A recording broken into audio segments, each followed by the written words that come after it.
नमस्कार। आज हम थ्री फेज इंडक्शन मोटर के फेजर डायग्राम की दुनिया में उतरने वाले हैं।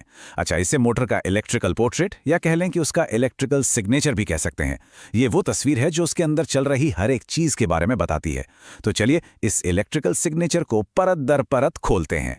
इसे समझने के लिए चलिए एक दिलचस्प तुलना देखते हैं। एक ट्रांसफॉर्मर को देखिए।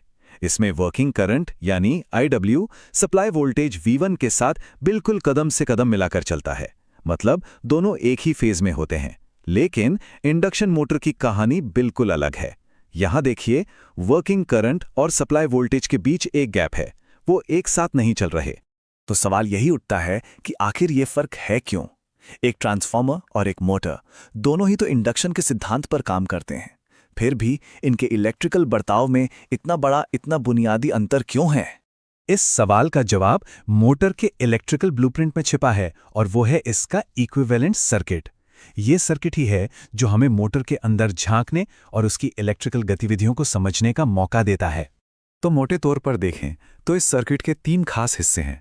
एक है स्टेटर साइड, जो बिजली के इनपुट को दिखाता है। दूसरा है रोटर साइड, जो असल में मैकेनिकल पावर आउटपुट को दिखाता है। और फिर है नो लोड कॉम्पोनेंट्स, जो मैग्नेटाइजिंग करंट और कोर लॉस करंट जैसी चीज़ों के लिए जिम्मेदार हैं। और यहीं हमें हमारे पहले सवाल का सबसे ज़रूरी जवाब मिलता है।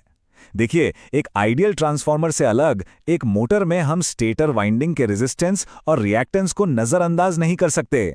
ये असल दुनिया का फ़र्क है। ये दोनों कंपोनेंट्स असल में वोल्टेज का थोड़ा सा हिस्सा खर्च कर देते हैं, और इसी वजह से पूरा डायग्राम ही बदल जाता है। अब चीजों को आसान बनाने के लिए एक बड़ी स्मार्ट सी टेक्निक यूज होती है, जिसे कहते हैं रेफर टू स्टेटर। इसमें हम रोटर की सारी इलेक्ट्रिकल प्रॉपर्टीज को ऐसे कैलकुलेट करते हैं जैसे मानो वो स्टेटर साइड पर ही हो।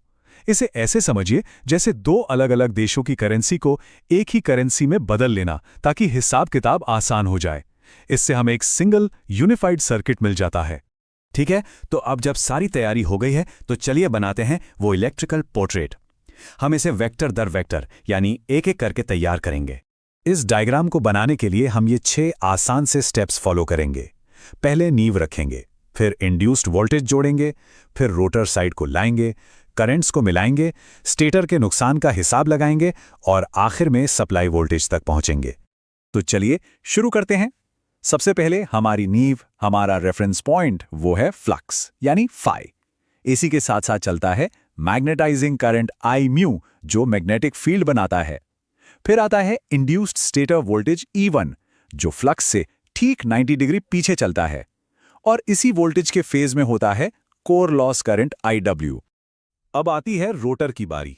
हम रोटर का इंड्यूस्ड वोल्टेज E2R और उसका करंट I2 जोड़ते हैं, और यही कहानी में एक मजेदार मोड़ आता है। रोटर का जो अपना इंडक्टिव नेचर है ना, उसकी वजह से उसका करंट I2 अपने ही वोल्टेज E2R से थोड़ा पीछे रह जाता है, मतलब लैग करता है। अब हम सारे करंट्स को जोड़कर टोटल स्टेटर करंट I1 पता कर लेते हैं। इसके बाद हम असल दुनिया की उन खामियों का हिसाब लगाते हैं जिनके बारे में हमने बात की थी, मतलब स्टेटर वाइंडिंग के अपने रेजिस्टेंस और रिएक्टेंस की वजह से होने वाले छोटे छोटे वोल्टेज ड्रॉप्स। और ये स्लाइड मान लीजिए पूरी कहानी का सार है। फ्लक्स हमारा हॉरिजॉन्टल रेफरेंस है, E1 उससे 90 डिग्री लैग कर रहा है, और सबसे बड़ी बात जो यहां दिख रही है, वो वोल्टेज जो हम बाहर से देते हैं यानी V1, वो असल में मोटर के अंदर मौजूद इन सभी छोटे छोटे वोल्टेजेस का वेक्टर जोड़ है। अब हम एक बहुत ही खास कॉन्सेप्ट पर आते हैं जो सिर्फ इंडक्शन मोटर्स में ही मिलता है। ये है स्लिप। कह सकते हैं कि ये मोटर के चलने का सीक्रेट इंग्रेडिएंट है। बहुत ही आसान भाषा में कहें तो स्लिप और कुछ नहीं, बस रोटेटिंग मैग्नेटिक फील्ड की स्पीड, जिसे सिंक्रोनस स्पीड कहते हैं, और रोटर की असल घूमने की स्पीड के बीच का अंतर है। ये छोटा सा स्पीड का अंतर ही है जो रोटर में टॉर्क पैदा करता है और उसे घुमाता है।